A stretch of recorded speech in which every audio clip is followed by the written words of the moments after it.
भनिन्छ मान्छेको जीवन कर्कलाको पानी जस्तै बगेर जाने घाम पानी छाया जस्तै ओइलेर झर्ने फुल जस्तै कसलाई हुन्छ रहर मर्नका लागि बाध्यताले लैजान्छ यो लीला चुडेर तर राख्न सकिन्छ सबै मिली खोसेर।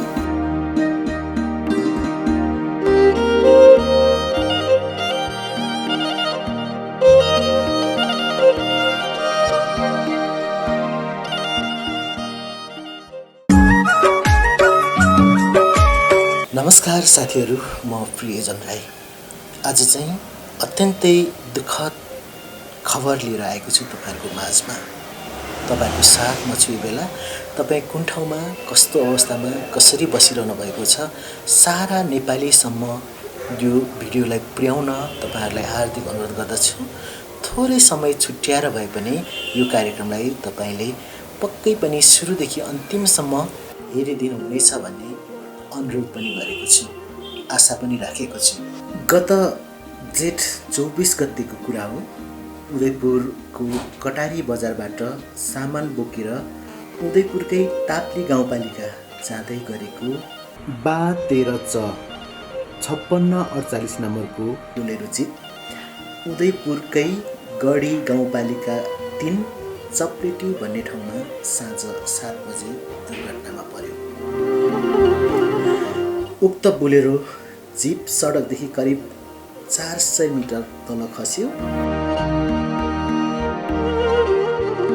त्यति तल खसेको बोलेरो पूर्ण रूपमा क्षति त भयो नै, तर पनि उक्त जिपका चालक ताप्ली गाउँपालिका 2 लेकगाउँ निवासी 23 वर्षीय आकाश राई भाग्यले बाँच्न सफल भए। अचेत अवस्थामा रहेको चालक आकाश राईलाई उदयपुर गढी प्रहरी चौकीबाट खटिएको प्रहरी टोलीले उद्धार गरेर कटारी अस्पतालमा पुर्यायो। तर त्यहाँ आकाशको उपचार सम्भव थिएन। त्यसपछि थप उपचारको निम्ति आकाशलाई काठमाडौँ ल्याइयो। अहिले काठमाडौँको चाभेल स्थित हेल्पिङ ह्यान्ड्स अस्पतालमा आइसियु कक्षमा उपचार भइरहेको छ आकाशको। तर पहिलेको भन्दा अहिलेको आकाशको स्वास्थ्य स्थितिमा निकै सुधार आएको छ। अहिले यस्तो छ आकाशको अवस्था। गरिबीको चपेटा, आर्थिक अवस्था नाजुक, इष्टमित्र नरनाता सबैलाई गुहार्दै ऋणपान गर्दै अहिलेसम्म त आकाशको उपचार भइरहेको छ। दैनिक 30 देखि 35 हजारसम्म खर्च भइरहेको छ अहिले आकाशको लागि। अझै कति दिन कति महिना अस्पतालमा राख्नुपर्ने हो। आकाश पूर्ण रूपमा ठिक हुँदासम्म लगभग 30 देखि 40 लाख जति खर्च हुने अनुमान गरिएको छ। यति धेरै पैसाको जोड गर्नु छ यो बेला। हुन त देश विदेशमा रहेर पनि धेरै साथीहरूले आकाश राई बचाऊ अभियान भनेर एउटा सहयोगी टिम पनि बनाइरहेको छ यो बेलामा। त्यो महान कर्मको निम्ति यहाँहरूले पनि केही सहयोग गरेर पुण्य आर्जनको निम्ति काम गर्नुहुनेछ भन्ने हामीले आशा लिएका छौँ। यस्तो विपद हामी जो कोहीलाई पनि पर्न सक्छ।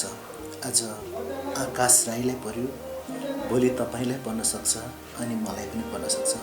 त्यसैले सारा उदयपुरवासी, सारा ताप्ली गाउँपालिकावासी, त्यसैले हामी सारा नेपाली, तपाईँ हामी जहाँ जस्तो अवस्थामा छौँ त्यहीँ बसेर पनि आकाशलाई थोरै थोरै भए पनि सहयोग गरेर आकाशलाई नयाँ जीवन हामीले दिन सक्छौँ। त्यसैले यो महान पुण्य आर्जनको कर्ममा पनि तपाईँको हात अगाडि बढ्नेछ भन्ने हामीले आशा लिएका छौँ।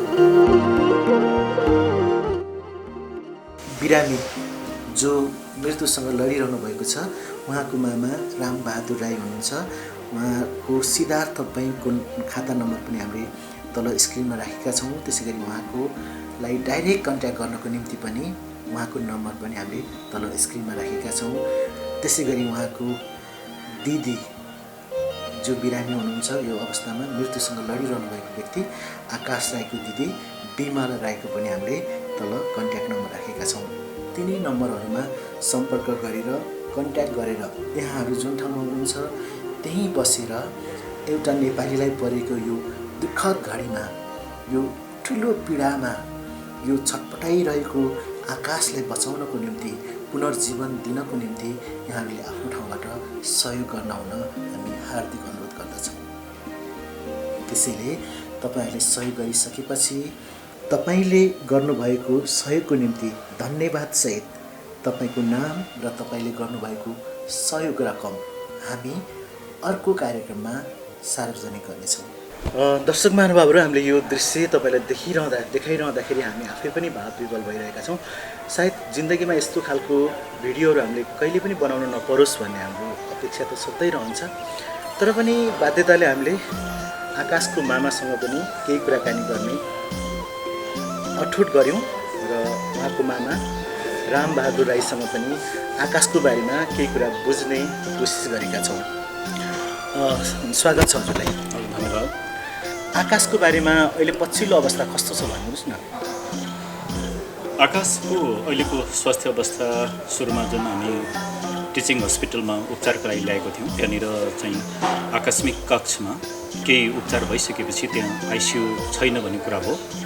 त्यसपछि हामी बडो हात्त्यौँ कि हाम्रो आर्थिक स्थिति साह्रै कमजोर, त्यसले गर्दाखेरि हामी प्राइभेट हस्पिटलमा उपचार गर्न सक्ने स्थिति थिएन हाम्रो। त्यसले गर्दाखेरि सरकारी हस्पिटलमै लानको लागि चाहिँ विभिन्न किसिमले पहलहरू गऱ्यौँ। सबै साथीभाइलाई हार गुहार माग्यौँ। जानेको बुझेको साथीभाइहरूसँग चाहिँ सबैसँग रिक्वेस्ट गऱ्यौँ कि कुनै सरकारी हस्पिटलमा चाहिँ व्यवस्था होस् भन्ने हिसाबले हामी सबैसँग साथ सहारा लिन कोसिस गऱ्यौँ। तर कहीँ नभएपछि अन्तिममा चाहिँ यहाँनिर यो हेल्पिङ ह्यान्ड्स यो चाहिँ सामुदायिक हस्पिटल यसमा अलिकति सस्तो हुन्छ भन्ने हिसाबले भइसकेपछि हामी के सोच्यौँ भने 1 दिन 2 दिनको लागि मात्रै भए पनि हस्पिटल प्राइभेट हस्पिटलमा चाहिँ राखौँ। त्यसपछि चाहिँ सरकारी हस्पिटलमा फेरि खोजेर उपचारको लागि उता लैजाउँ भन्ने हिसाबले हामी ल्याएको थियौँ यहाँनिर। तर अहिलेसम्म पनि सरकारी हस्पिटलमा कहीँ पनि आइसियु बेडको अभाव भएको कारणले गर्दाखेरि कहीँ लानु सकिएन र यहाँनिर उपचार चलिरहेको छ। ऊ अहिले पनि कोमामै छ। आज 13-14 दिन भइसक्यो र पनि उसको स्वास्थ्यमा सुरुमा भन्दा चाहिँ केही हदसम्म अहिले अलिकति सुधार भएको हामीले महसुस गरेको छौँ। अब त्यति बेला त उसको रिस्पोन्स नै थिएन। अहिले चाहिँ आँखा उघाएर आकाश भन्दाखेरि उघार्न कोसिस गर्छ। त्यो हिसाबले गर्दा अलिक सुधार भएको हामीले महसुस गरेका छौँ। अब आकाश पहिलाकै अवस्थामा आउन त निकै समय लाग्ने भयो होइन? खर्च पनि म्याक्सिमम धेरै नै लाग्छ। अब कसरी चाहिँ उपचारमा सम्भव होला जस्तो लागिरहेको छ तपाईँलाई? यो उपचारको सवालमा चाहिँ म बडो गम्भीर भएको छु। अहिले आकाशको घरमा गएर यहाँले बुझ्नुभयो भने पनि 2-2.5 लाखभन्दा बढीको घर खेती छैन। यो युवालाई आज लगभग मेरो विचारमा 10औं लाखभन्दा माथिको खर्च लाग्ने हामीले महसुस गरिसकेको छौँ। अहिले पनि लगभग 6-7 लाखको खर्च भइसक्यो। सबै खर्च जुटाउँदा सबै खर्चको एस्टिमेट गर्दाखेरि चाहिँ नि अब यो खर्च जुटाउनलाई चाहिँ हामीलाई बडो जटिल परिस्थिति भएको छ। सुरुमा मैले र यो परिवार आकाश मेरो भान्जा हाम्रो परिवारबाट नै खर्च जुटाउँ, योभन्दा बाहिर नजाउँ भन्ने हिसाबले घरकै खर्चबाट चाहिँ कोसिस गऱ्यौँ र टिचिङ हस्पिटलमा खर्च गर्दै यहाँसम्म पनि आयौँ र 2-4 दिनसम्म खर्च गऱ्यौँ र नसक्ने भइसकेपछि हामीले फेरि हात उठायौँ। हामीले नसक्ने भयौँ। अब चाहिँ वरपरको साथीभाइहरूलाई पनि सहयोग मागौँ भन्ने हिसाबले फेरि सहयोग माग्न सुरु गऱ्यौँ। त्यो सहयोग माग्दाखेरि पनि साथीभाइको सहयोगले पनि आज सफिसियन्ट भएन। केही रकमहरू उठे तर त्यो रकम चाहिँ जब हामी हस्पिटलको खर्चहरू औषधि मात्रै पनि हेर्दाखेरि अहिले 15-20 हजार एभरेज खर्च उठिरहेको छ। हजुरले त्यो हेर्न सक्नुहुन्छ, हस्पिटलमा आएर चाहिँ बुझ्न सक्नुहुन्छ। र त्यसपछि चाहिँ नि अब यो आइसियु बेड चार्ज त बेग्लै छ, त्यो त औषधिको मात्रै खर्च जो हामी अहिले गरिरहेको छौँ। त्यसले गर्दाखेरि साथीभाइ इष्टमित्र चिनेको जानेको साथीभाइको सहाराबाट हामीले फेसबुकबाट जति साथीभाइहरूलाई चाहिँ इष्टमित्रलाई चाहिँ साथ सहयोग माग्यौँ। त्यो घेराभन्दा पनि बाहिर गएर चाहिँ अझै हाम्रो पहुँचभन्दा बाहिर चाहिँ आर्थिक स्थिति चाहिँ खर्च गर्नुपर्ने देखेको हुनाले आज कसलाई भन्ने कसरी अगाडि बढ्ने र यो बच्चालाई कसरी बचाउने भन्ने विषयमा चाहिँ म पनि बडो गम्भीर बनेको छु कि कसरी अगाडि बढाउने होला, कसलाई सहारा माग्ने होला। त्यसकारण अब सम्पूर्ण हेर्नुहुने यो जुन युट्युब मार्फत जुन देख्नुहुने साथीभाइहरू चाहिँ सबै साथीभाइलाई मैले सहाराको लागि मैले हात जोडेको यसको चाहिँ मेन कुरा। र यसको लागि चाहिँ स्पेसली म साथीभाइहरू मात्रैले गर्नुपर्ने कि यो त मलाई चाहिँ आशा लाग्छ कि कुनै युवा 22-23 वर्ष जो म विदेश जान्न देशमै केही गर्छु भनेर चाहिँ 2-4 हजारको जागिर खानलाई कहीँ जागिर खानको लागि चाहिँ ड्राइभिङ गर्छ, ऊ एक्सिडेन्टमा पर्छ, उसको हैसियत आर्थिक स्थिति 2-2.5 लाखभन्दा बढी छैन, त्यो मानिसको आज 12-15 लाखको जुन खर्च औषधि उपचार लगभग मेरो अनुमानमा हेर्दाखेरि चाहिँ देख्दैछु त्यो कसरी खर्च गर्ने होला, कसले खर्च गर्ने होला, उसको खर्च चाहिँ कसले जुटाइदिने होला। हामी साथीभाइले मात्रै जुटाउनु पर्ने हो कि यो स्थानीय सरकारको पनि केही जिम्मेवार हो। स्थानीय सरकारले पनि हामीले कुरा गरेको छौँ 25,000 प्राप्त हुने भएको छ। अब 25,000 यहाँनिर चाहिँ लगभग 10-12 लाखको कुरा छ। त्यसपछि कसको जिम्मा हो, राष्ट्रको हो कि होइन, यो सरकारले हेर्नुपर्छ कि पर्दैन। यस्तो अवस्थामा आइसकेपछि हामी यति जटिल परिस्थितिमा अहिले गुज्रिरहेको छौँ कि बस कसलाई माग्ने कि। आकाश राई आज म बाँच्छु भनेर चाहिँ केही हदसम्म उसले आज अलिकति उसको होस फर्काइरहेको छ, उसले कोसिस गर्दैछ जस्तो लाग्छ। आज कम्तीमा पनि 3 करोड नेपालीहरूलाई म पनि बाँच्न चाहन्छु, मलाई बचाऊ भनेर हात उठाइरहेको जस्तो लाग्छ उसको स्थिति अहिले बुझ्दाखेरि मैले चाहिँ। त्यो कारणले गर्दाखेरि चाहिँ वास्तवमा सरकारले पनि यस्तो ठाउँमा चाहिँ केही सहयोग गर्नुपर्छ कि यसरी यस्तो अवस्थामा जसको साँच्चै रियल वास्तवमा प्रब्लमबाट चाहिँ आर्थिक अवस्था यस्तो कमजोरबाट गुज्रिरहेको छ भने त्यो जिम्मा कसले हो त। त्यसले गर्दाखेरि चाहिँ सबै साथीभाइहरूलाई पनि म एउटा हार्दिक अनुरोध गर्न सक्छु कि चाहन्छु कि वास्तवमा यो कसलाई भन्दाखेरि चाहिँ आकाश राईले बचाउन सकिन्छ। को साथीभाइ जुट्नुपर्छ, के गर्नुपर्छ, त्यसको लागि सबै महानुभावहरूले जसले युट्युब हेर्नुहुन्छ यो कन्सर्न अथोरिटीसम्म पुर्याइदिनु होला र जाउँ सबै साथ मिलेर चाहिँ आकाश आज बस्न कोसिस गरिरहेको छ र 3 करोड नेपालीहरू सबैलाई चाहिँ आह्वान गरिरहेको छ कि म पनि बाँच्न चाहन्छु, तपाईँकै साथमा रहन चाहन्छु भन्ने उसको चाहिँ वास्तवमा यो जुन हावभाव हेर्दा देखिरहेको छु। त्यसकारण त उसलाई बचाउनको लागि हामी सबै जुटौँ र कसलाई भन्नुपर्छ। मेरो पहुँच त हजुरसम्म मात्रै हो, त्योभन्दा माथि छैन, तर पनि कमसेकम पनि उसलाई बचाउनको लागि यहाँहरू जसले सुन्नु भएको छ, जसले देख्नु भएको छ, कन्सर्न अथोरिटीसँग कसरी जान सकिन्छ, उसलाई बचाउने उपाय के हुनसक्छ, सबैको यसमा साथ होस् भन्ने कुरा मेरो पनि अनुरोध छ। तपाईँले यो भनिरहँदा यतिखेर हामीलाई सारा उदयपुरवासी, त्यसै गरी ताप्ली गाउँपालिकावासी लगायत विश्वभरबाट सारा नेपालीले हामीलाई हेरिरहनु भएको छ। अब आकाशको लागि केही न केही सहयोगी हातहरू लिएर अगाडि बढ्नुहुनेछ उहाँहरू, हामीले त्यो अपेक्षा राखेका छौँ।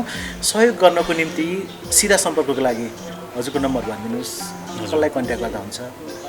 यो सम्पर्क गर्दाखेरि मलाई नै गर्दा पनि हुन्छ। म चाहिँ आकाश राईको मामा हुँ, मेरो नाम रामबहादुर राई हो र मेरो फोन नम्बर चाहिँ 9841651898 अथवा 9841 65 18 98 हो।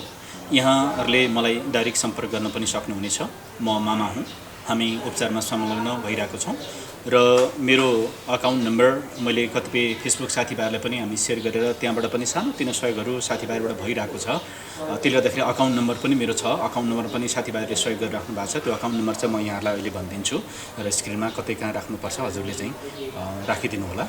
र पक्कै पनि दर्शक महानुभावहरू तपाईँहरूले यो भिडियो हेरिरहनु भएको छ, लाग्छ धेरैभन्दा धेरै तपाईँहरूले सेयर गरिरहनु भएको छ। सहयोगी मनसम्म पुर्याउन पनि तपाईँहरूको ठुलो हात रहनेछ र भूमिका रहनेछ, त्यो आशा गरेका छौँ, अपेक्षा लिएका छौँ। र स्क्रिनको तल हामीले एकाउन्ट नम्बर र कन्ट्याक्ट नम्बर पनि राखेका छौँ, त्यहाँ सिधा सम्पर्क पनि गर्न सक्नुहुनेछ। जब हामी हेल्पिङ ह्यान्ड हस्पिटलको प्राङ्गणमा पुग्यौँ र छेउमा रहेको चिया पसलमा गएर आकाश राईको दिदीसँग पनि हामीले केही कुरा गर्ने कोसिस गऱ्यौँ। बिमला राई हुनुहुन्छ हाम्रो यतिखेर हाम्रो माझमा, उहाँ चाहिँ आकाश राईको जो यतिखेर मृत्युसँग लडिरहनु भएको व्यक्ति आकाश राईको दिदी हुनुहुन्छ बिमला, उहाँसँग पनि हामी कुराकानी गर्न गएका छौँ। कस्तो छ अहिले भाइलाई अहिले अलिक सुधार आउँदैछ, किनकि उसले आँखाहरू अलिअलि खुलिरहेछ एउटा आँखा चाहिँ, अनि मुखहरू पनि अलिअलि चलाउने गर्छ, तर उसलाई त्यो के अरे हातहरू उठाऊ अनि मुखहरू खोल भनेको चाहिँ अझै पनि बुझ्दैन। डक्टरले भनेको छ अझै पनि टाइम लाग्छ उसलाई, 6% हुनुपर्छ अरे त्यस्तो, आँखा खोल के अरे हातहरू उठाऊ भन्दाखेरि चाहिँ हुनुपर्ने 6% हुनुपर्ने, तर त्यस्तो देखेको छैन, तर टाइम अझै लाग्छ भन्नुभएको छ। के अरे अब त्यस्तै सुधार हुँदै गयो भनेदेखि अझै केही दिनसम्म हेरेर उसलाई त्यो मेसिनबाट बिस्तारै बिस्तारै छुटाउने हुन्छ कोसिस गर्दैछ हामी भन्ने कुरा चाहिँ गर्नुभएको छ। होसमा आउन चाहिँ धेरै टाइम नै लाग्छ। होसमा त आउनु भएको छैन आकाश होइन। तर सुरुमा आकाशलाई काठमाडौँ ल्याइ पुर्याउँदा र त्यो बेला हस्पिटल खोजिरहँदा र अहिले यो हेल्पिङ ह्यान्ड्समा ल्याएर उपचार गराइरहँदाको आकाशमा त धेरै फरक छ नि होइन अहिले त सुधारमा? हजुर हजुर अहिले अलिक फरक देखेको छ, धेरै त होइन, अलिअलि चाहिँ उसो 2-3 दिन मात्रै भयो अलिकति त्यस्तो चेन्ज आएको, नत्र भए त थिएन त्यस्तै थियो कन्टिन्यू। उसलाई ज्वरो आउने, ज्वरो नै 103देखि घटेकै थिएन। अब त्यसरी पनि हामी धेरै आँटेको थियौँ उपचार त। अब हामीले यहाँ गराइ नै राखेको थियौँ, तर पनि उसको ज्वरो नघटेको कारणले चाहिँ धेरै डेन्जर नै हुन्छ भनेर चाहिँ हामी धेरै आँटेको थियौँ। अहिले चाहिँ उसलाई ज्वरो पनि ठिक छ, त्यो आएको सुधार आएको भने ज्वरो, अनि त्यसपछि उसले आँखा खोल्न अलिअलि चलाउने कोसिस गर्न छ। त्यही हो, धेरै सुधार त अझै पनि आएको छ होइन। आकाश अहिले 23 वर्षको भयो होइन? हजुर। तपाईँको कुन भाइ हो आकाश? आकाश मेरो माइलो चाहिँ भाइ हो। माइलो भाइ। हजुर। सुरुमा के गर्थ्यो? सुरुदेखि नै गाडी चलाउँथ्यो आकाशले? हजुर, सुरुदेखि नै उसले घरबाट हिँडेकोदेखि नै गाडी नै सिकेर गाडी नै काम गरेर हिँड्थ्यो र उसले घरमा हेर्ने पनि ऊ नै थियो। अहिले चाहिँ अब मेरो ठुलो भाइ पनि आजभन्दा 4-5 महिना अगाडि मात्र 4-5 महिना नै मेन्टल हस्पिटलमा राखेर उसलाई डिस्चार्ज गरेर भर्खर निकालेर त मामाकोमै छोडिरहेको छ मैले। अझै नै उसलाई राम्रो फलोअपको लागि लगिराख्नुपर्छ। त्यस कारणले गर्दा अहिले चाहिँ मेरो माइलो भाइ आकाश नै थियो परिवारमा हेर्ने।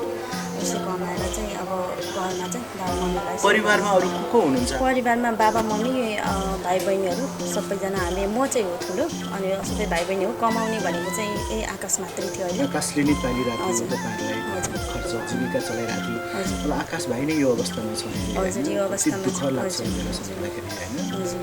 अब हुन त दर्शक मानवको दुःख भन्ने चिज दुःखीलाई नै बढी लाग्छ भन्ने कुरा छ। विमलालाई हेरिरहँदाखेरि पनि, विमलाको सँग कुराकानी गरिरहँदाखेरि पनि, हामीले आकाशलाई त्यो अवस्थामा देखिरहँदाखेरि पनि यहाँहरूले पनि महसुस गर्नुभएको कुरा हुन्छ। अनि आकाशको बानी सिल स्वभाव कस्तो थियो पहिला? अब पहिल्यैबाट गाडी चलाउन सिक्यो, गाडी चाहिँ कहाँ काठमाडौँ आएर सिकेको होला सुरुमा त? हजुर, काठमाडौँ आएर सिकेको हो। उसको सिल स्वभाव चाहिँ एकदमै राम्रो थियो। उसले अरूले भनेको कुरा चाहिँ मान्ने, एकदमै उसले गर्दै नै पर्ने उसले भनेको कुराहरू। र त्यो दिन पनि त्यो लकडाउनभन्दा अगाडि ऊ बेलटार यहाँ काठमाडौँदेखि बेलटारमा थियो। अनि उस चाहिँ बाबा मम्मीहरूलाई चाहिँ अब त्यो के नुन तेलहरू चाहिँ पुऱ्याउनुमा घर गएको थियो। अनि त्यो उत्तिकै घरमै बस्छ होला भनेर हामीले सोचिरहेको थियौँ। उताबाट चाहिँ फेरि त्यहाँ भक्टर राई गाडी साउज हो, उहाँले चाहिँ कल गरेर बोलाइराख्नु भएछ कि सामान ल्याइदिनु मेरो गएर भनेर भन्नुभएछ। अनि सामान ल्याउने क्रममा पनि त्यो दिन पनि खै चेस्मिटारतिर कता कता पुगेर फेरि त्यो सामान पुऱ्याएर अनि फेरि कटारी गएर त्यो गाउँतिरकै सामानहरू चाहिँ लिएर निस्किँदै थियो अरे। अनि त्यस निस्किने क्रममा चाहिँ त्यो एकदम अप्ठ्यारोको बाटो गएछ। त्यो बाटो चाहिँ एकदम अप्ठ्यारो थियो र त्यही भएर त्यहाँबाट चाहिँ गाडी फेरि त्यो एक्लै थियो, सामान पनि धेरै थियो है, एउटा उसलाई सघाउने हेल्प गर्ने मान्छे पनि नभएको कि। अनि त्यहाँबाट गाडी पल्टेर त्यो 150 मिटर तल झरेको हुन्छ होइन। त्यो हेर्दाखेरि अवस्था हेर्दाखेरि त्यस्तो हालतमा अनि अब 22-23 वर्षको भाइको जुन कमाउने उसकै उसमा चाहिँ घरमा बाबुआमाले है गरिराख्नु भएको थियो। तर आज यो अवस्थामा छ। गाडी साउले पनि अब हामीलाई मैले कल गर्दा त उहाँले कलै रिसिभ गर्नुहुन्न। अनि मैले अब यस्तो छ भाइको अवस्था, तपाईँले पनि अब कतिसम्म गर्नुपर्छ तपाईँहरूले नि अब गरिदिनु, हाम्रो पनि यस्तो हालत छ भनेर हामीले सुन्दाखेरि अब ठिकै छ म गर्छु गर्न चाहिँ। तर म नि अब उहाँकै समस्याहरू सुनाइराख्नु भएको थियो। अनि 10-20 हजार चाहिँ उहाँले अलिअलि गर्दै अलिअलि गर्नुभयो, पठाउनु भयो। तर फोन गर्दाखेरि मेरो फोन चाहिँ त्यसपछिबाट उठाउनु भएन। यहाँ अङ्कलसँग चाहिँ अलिअलि कुरा गर्नुभयो के अरे मेरो अङ्कलसँग। उहाँले त कुरा मात्रै गर्ने, पैसाहरू खोजिरहेको छ भन्ने है। अब दिनको 15-20 हजारसम्ममा हामीले यहाँ खर्च गर्नुपर्छ कि औषधिहरू, अब ब्लडहरू, औषधि मात्रै त्यति किन्नु पर्यो। अब भित्र आइसियुको चार्ज छुट्टै छ। त्यसपछि अनि उसलाई एकदम सिरियसै बिरामी हो नि त। अनि अब ऊ त अब सिरियस हातखुट्टा त चलाउँछ होइन, हातखुट्टा त चलाउने, तर अब त्यो अवस्थामा आएको छ, बाहिरी चोटहरू केही देखिँदैन। अनि त्यो गर्दाखेरि अब कसरी गर्ने त हामीसँग पनि अब थिएन पैसा। अब मैले त्यो भाइलाई पनि त्यस्तो मेन्टल हस्पिटल गरेर भर्खरै मात्रै डिस्चार्ज गरेर निकालेको हुनाले म नि 1 रुपियाँ पे गरेर बसिरहेको थिएँ। अनि अब बाबाआमासँग पनि गर्ने बाबाआमासँग पनि छैन त्यस्तो गर्ने खर्च गर्न सक्ने खालको। अनि साथीहरू आफन्तहरूसँग चिन्जान छ, मैले ऋण गरेर जति हुन्छ गरिसकेँ है। र पनि भाइले अझै सुधार आएको छैन। अब त्यो 20-30 हजार त साथमा कन्टिन्यू राख्नै पर्ने भयो है। हामीले अरू कुराहरू पनि चेकअप गराइराख्नु पर्ने भयो। उसको अब त्यो सुरुमा त मुटुको धड्कन पनि ठिकमा थिएन। अनि त्यसपछि अरू ज्वरो भइहाल्यो, अरू पनि थुप्रै समस्याहरू डक्टरहरूले भनिराख्नुहुन्थ्यो हामीलाई। अनि एकदमै म आँटेँ। अब डक्टर त्यो गाडी साउले पनि केही भन्नुभएको छैन है। हाम्रो अब खोज्दैछु भन्नुहुन्छ। उहाँले अलिअलि पठाएको पैसा पनि अब 10-20 हजार गरेर 3-4 चोटिमा चाहिँ उहाँले यताउति गरेर अलिअलि त पठाउनु भयो। अनि त्यसपछि अब के गर्ने त, हामीले ऋण पनि पाउन छोडेपछि अनि हामीले चाहिँ सबैजना जुन अब सबैजनालाई चाहिँ हामीले सहयोगको अपिल गऱ्यौँ। अनि र उहाँहरूकै सहयोगले चाहिँ अहिले हामीले गरिरहेको छौँ उपचार। अलिअलि साथीहरूले देश विदेशबाट सहयोग पनि गरिरहनुहुन्छ। त्यो सहयोगसँगै आकाशको उपचार त भइरहेको छ। तपाईँसँग अन्तिमचोटि अब अहिले त आकाश त बोल्न सक्ने अवस्था छैन, पछि अब निको भएपछि बोल्नुहुनेछ दिदी भनेर। तपाईँसँग अन्तिमचोटि बोलेको शब्द याद छ आकाशसँग? फोनमा बोल्नु भएको थियो होला? हजुर, बोलेको थियो फोनमा। त्यो घटना हुनुभन्दा कति दिन अगाडि? 3-4 दिन अगाडि मात्रै उसले बोलेको थियो मसँग। के भन्नुभएको थियो? अनि म घरमा चाहिँ चामलहरू नुन तेलहरू चाहिँ बाबुमम्मीलाई लिएर आएको छु घरमा। घरमै बस्छु म, अब लकडाउन छ, त्यसपछि चाहिँ काम गर्छु दिदी भनेर कुरा गर्दै थियो। अनि मैले सोचेँ कि त्यो गाडी त अब त्यसरी चलाउँछ दिन्छ भन्ने नि मलाई थाहा भएन नि त। त्यो गाडी त अब पहिला पनि गाडी साउले पनि अब पल्टाइराख्नुहुन्थ्यो होइन। त्यस्तो हुँदाहुँदै पनि अब हाम्रो भाइलाई चाहिँ त्यसरी चलाउँथ्यो। अब गाउँमा नचलाएको गाडी हो नि त। अनि उसले अब यहाँ मात्र चलाएको उसलाई अनुभव पनि थिएन। अब मेरो 22-23 वर्षको भाइलाई त्यसरी दिने, एउटा मान्छे पनि साथी नपठाइदिने। अहिले यस्तो हुँदाखेरि यस्तो अवस्थामा पनि उहाँले कुनै कर्तव्य पुरा गरेको जस्तो लाग्दैन कि हामीले पुरा गर्दा नि उहाँ अब खोज्दैछु मात्रै, उहाँको त्यही मात्रै हुन्छ सल्लाह नि। अनि एकदमै हामीले चाहिँ सहयोग सबैजनासँग अपिल गरेर नै अहिलेसम्म अब उपचार खर्च गरिरहेको छौँ। अहिले सुधार हल्का आउँदैछ। पक्कै पनि विमलाको आँखा रसाइरहेको अवस्था छ यो बेलामा, किनभने आफ्नो भाइको माया कति हुन्छ भन्ने कुरा एउटा दिदीलाई थाहा हुन्छ। पक्कै पनि तपाईँको भाइ निको हुनुहुन्छ विमला। धेरै देश विदेशबाट मनकारी साथीहरूले सहयोग गर्नुहुनेछ होइन। हामीलाई पनि यो भिडियो बनाउन हाम्रो पनि रहर होइन, तर बाध्यताले हामीले पनि सहयोगी मनसम्म साथीहरूसँग पुर्याउने कोसिस गरेको हो। उहाँलाई मलाई के अरे मेरो भाइ एकदमै अब अझै कतिसम्म राख्नुपर्ने अब त्यो थाहा छैन। अझै टाइम लाग्छ होसमा आउनलाई भनिराख्नु भएको छ डक्टरले नि। उहाँलाई मलाई सहयोग सक्दो सहयोग गरिदिनुहोस्, मेरो भाइ बचाउन सकौँ। उहाँलाई जुन डक्टरको सल्लाह अनुसार औषधि उपचार गरेर हामी जस्तै सन्चो बनाएर निकाल्न सकौँ। सबैजनाले सहयोग गरिदिनुहोस् भन्न चाहन्छु। Subscribe now and press